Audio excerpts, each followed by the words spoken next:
Ibu Sri Mulyani Indrawati lahir di Bandar Lampung pada tanggal 26 Agustus tahun 1962. Beliau adalah wanita sekaligus orang Indonesia pertama yang menduduki jabatan sebagai Direktur Pelaksana Bank Dunia pada tahun 2010. Sebelumnya, ia menjabat sebagai Menteri Keuangan pada Kabinet Indonesia Bersatu.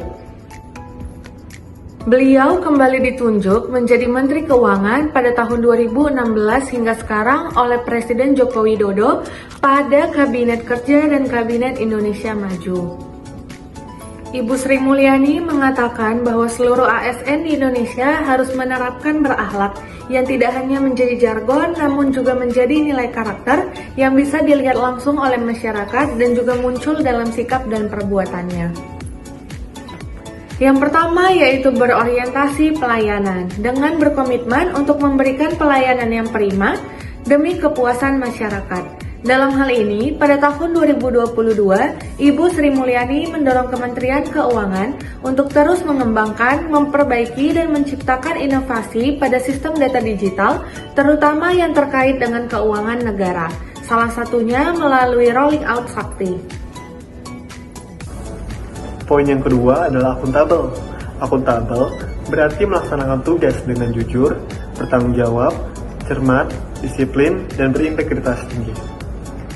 Ibu Sri Mulyani dikenal memiliki sosok akuntabel dalam rangka mengelola perekonomian negara Indonesia. Banyak kebijakan yang telah berhasil diterapkannya dalam rangka meningkatkan perekonomian bangsa. Apalagi di masa pandemi terjadi defisit APBN yang sangat besar. Dan akibat kinerjanya, sekarang aktivitas perekonomian sudah bisa pulih membaik. Selanjutnya, poin ketiga adalah kompeten. Kompeten artinya meningkatkan kompetensi diri untuk menjawab tantangan yang selalu berubah, serta melaksanakan tugas dengan kualitas yang terbaik.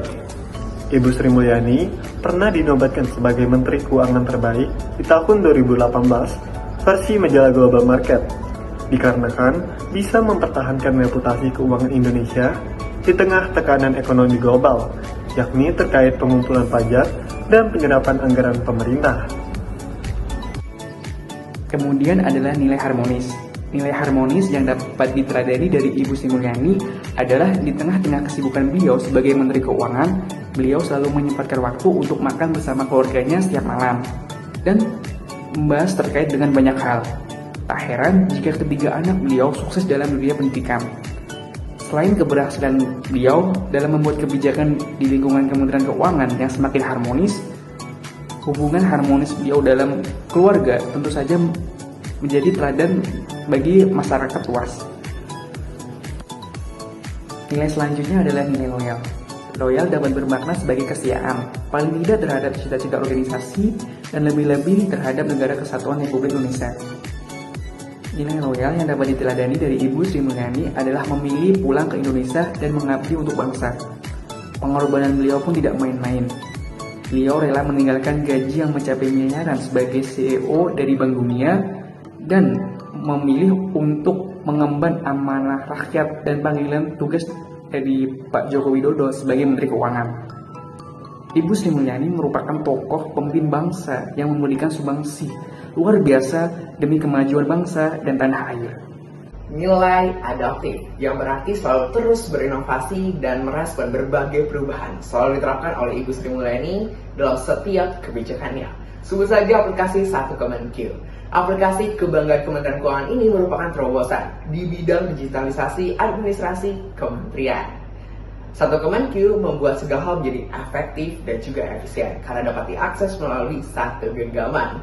Mulai dari naskah dinas elektronik, presensi, hingga pengajuan cuti dapat diakses melalui aplikasi ini. Dan tentunya masih banyak lagi aplikasi lainnya yang dapat dimanfaatkan oleh para pegawai Kementerian Keuangan.